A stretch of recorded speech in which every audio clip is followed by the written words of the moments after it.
හරි අපි අද කතා කරමු ඊට පස්සේ දැන් අද මාතෘකාව තමයි පළවෙනි මාතෘකාව තමයි අයිස්බර්ග්. ඉතින් මොනවද මේ අයිස්බර්ග් කියන්නේ? එතකොට අපිට මොනවද මේ අයිස්බර්ග් වලින් ගන්න පුළුවන් අයිඩියා එක මාකට් එකේ? රයිට්. එතකොට ඒ අයිස්බර්ග් බලනකොට සාමාන්‍යයෙන් අපි හිතන්න දැන් මේක අයිස්බර්ග් එක. රයිට්. එතකොට අපිට පේන්නේ මාකට් එකේ එක්සිකියුට් වුණ data. එතකොට මේ පොඩි ප්‍රමාණයක් තමයි අපිට මාකට් එකේ එක්සිකියුට් වෙන පේන්නේ. හැබැයි ඒ ඕඩර් එකේ ලොකු ප්‍රමාණයක් තව මාකට් එකේ එක්සිකියුට් වෙන්න පෙන්ඩිං විදිහට මාකට් එකේ ෆිල් වෙනවා. රයිට්.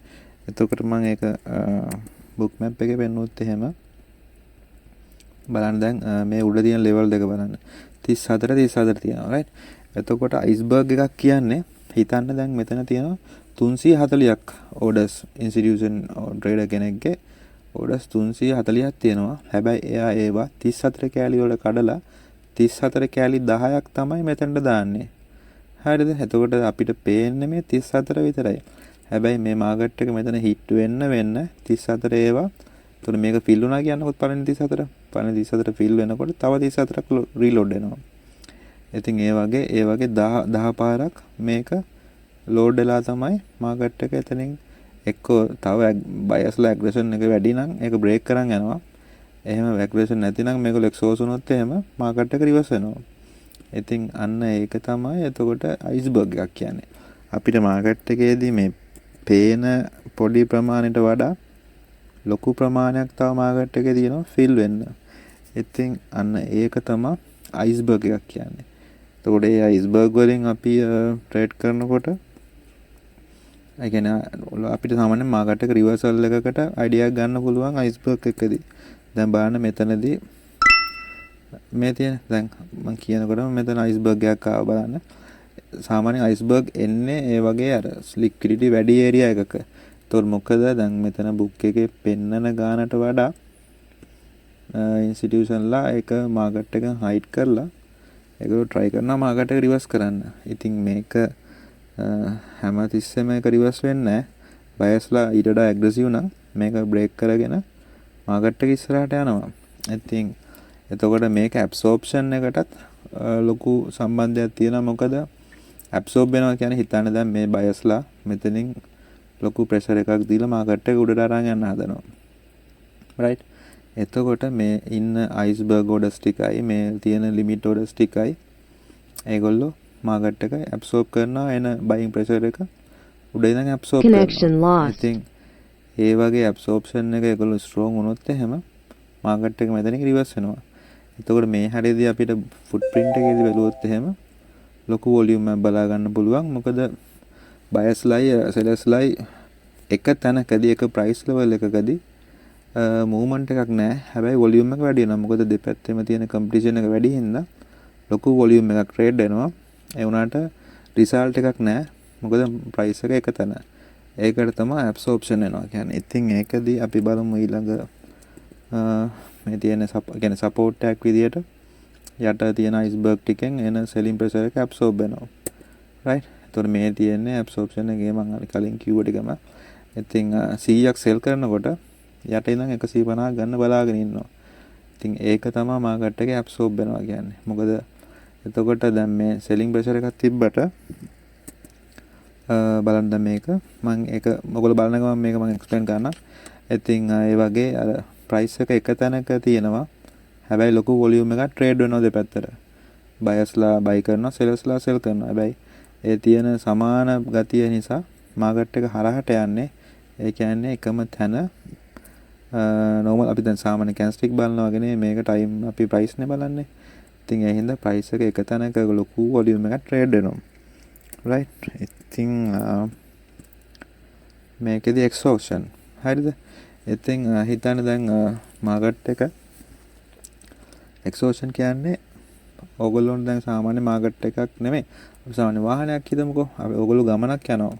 ඒතකොට ගමනක් යනකොට ඕගොල්ලන්ට මහන්සිලා එක්ක හරි වාහනේ පෙට්‍රල් ඉවරලා හරි ගමන නිකන් එතනින් එහාට යන්න ඕනේ නෑ වගේ හිතන එකක් තමයි එක්ස්ऑක්ෂන් කියන්නේ. මොකද මාකට් එක සාමාන්‍යයෙන් එකම ට්‍රෙන්ඩ් එකකට කියන්නේ උඩටම යන්නේ නැහැ පහළටම යන්නේ නැහැ. අප් ට්‍රෙන්ඩ් එකක් තියෙන්නේ නැහැ දිගටම ඩවුන් ට්‍රෙන්ඩ් තියෙන්නේ නැහැ.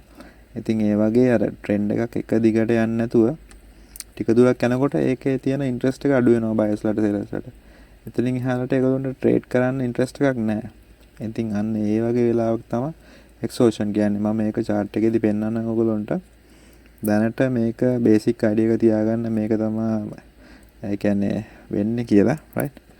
එතකොට මේ තියෙන්නේ එක්සෝෂන් එක මම ෆුට්ප්‍රින්ට් එකෙන් සාමාන්‍ය අයිඩියා එකක් දෙන්නම් ඔයාලට මේ ප්‍රසන්ටේෂන් එකේ.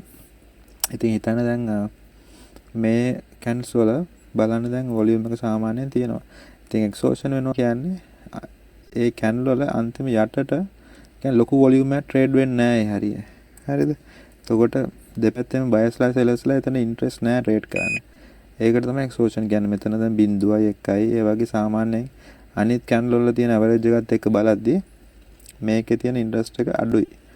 ඉතින් අන්න ඒක තමයි එක්සෝෂන් කියන්නේ. ඒක එක්සෝෂන් එකකදී අපිට බලා ගන්න පුළුවන් මාකට් එක රිවර්ස් වෙන්න තියෙන ප්‍රොබබිලිටි එකක් තියෙනවා. මොකද එතනදී ට්‍රේඩර්ස්ලා මාකට් එකට එන්ටර් වෙන්නේ නැති නිසා.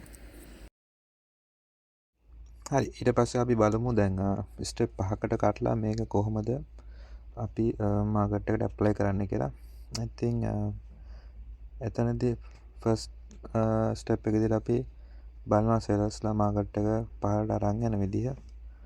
ඊට පස්සේ අපි සපෝට් එකකදී කොහොමද ඇබ්සෝර්ප්ෂන් එක වෙන්නේ ලොකු ලිමිට් ඕඩර්ස් තියනවාද අයිස්බර්ග් ඕඩර්ස් තියනවාද කියලා බලනවා. ඊට පස්සේ ඇබ්සෝර්ප්ෂන් එක අපි බලනවා ෆුට්ප්‍රින්ට් chart එකෙන් කොහොමද ඇබ්සෝර්බ් වෙලා තියෙන්නේ ලොකු වොලියුම් එකක් ට්‍රේඩ් වෙලා තියෙනවද එතනදී කොහොමද ඩෙල්ටා shift වෙලා තියෙන්නේ කියලා බලනවා අපි. ඊට පස්සේ සෙලර්ස්ලා එක්සෝෂන් කොහොමද තියෙන්නේ ඒ කියන්නේ එතනදී සෙලර්ස්ලා අඩු වෙලා බයර්ස්ලා මාකට් එකට වැඩි වෙනවද එතනදී ඒකත් කන්ෆර්ම් කරගෙන ඊට පස්සේ මාකට් එක ස්මාර්ට් මනීත් එක්ක අපිට තියෙන මූව්මන්ට් එකට එන්ටර් වෙන්න තමයි තියෙන්නේ. සාමාන්‍යයෙන් අපි මේක ස්ටෙප් 5කට කඩලා ගත්තොත් එහෙම.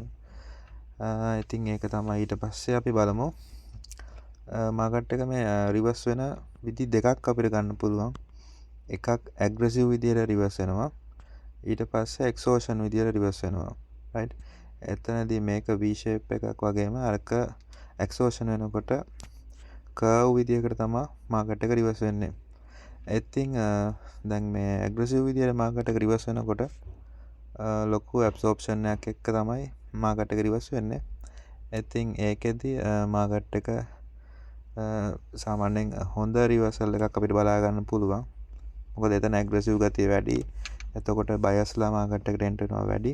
ඉතින් ඒ නිසා එහෙම හොඳ ඇග්‍රෙසිව් එකක් බලා ගන්න පුළුවන්.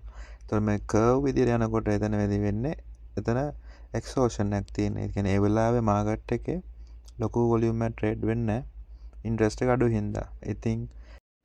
ඉතින් මේ වගේ රිවර්සල් වලදී අපිට බලා ගන්න පුළුවන් මාකට් එක බොහෝ වෙලාවට ආයෙත් මේක බ්‍රේක් කරගෙන යන්නේ. කියන්නේ ෆේක් අවුට් එකක් විදියට මේක ආයෙත් බ්‍රේක් කරන්න පල්ලෙහාට ඇවිල්ලා හොඳ ඇග්‍රෙෂන් එකක් එක්ක තමයි රිවර්සල් එකක් ගන්නෙ.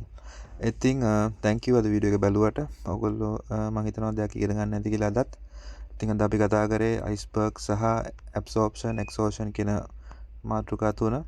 ඉතින් අපි බලමු ඉස්සරහට තාම මොනවද අපි දැනගන්න පුළුවන් මේ ගැන කියලා. thank you වීඩියෝ එක බලුවට. ජය වේවා.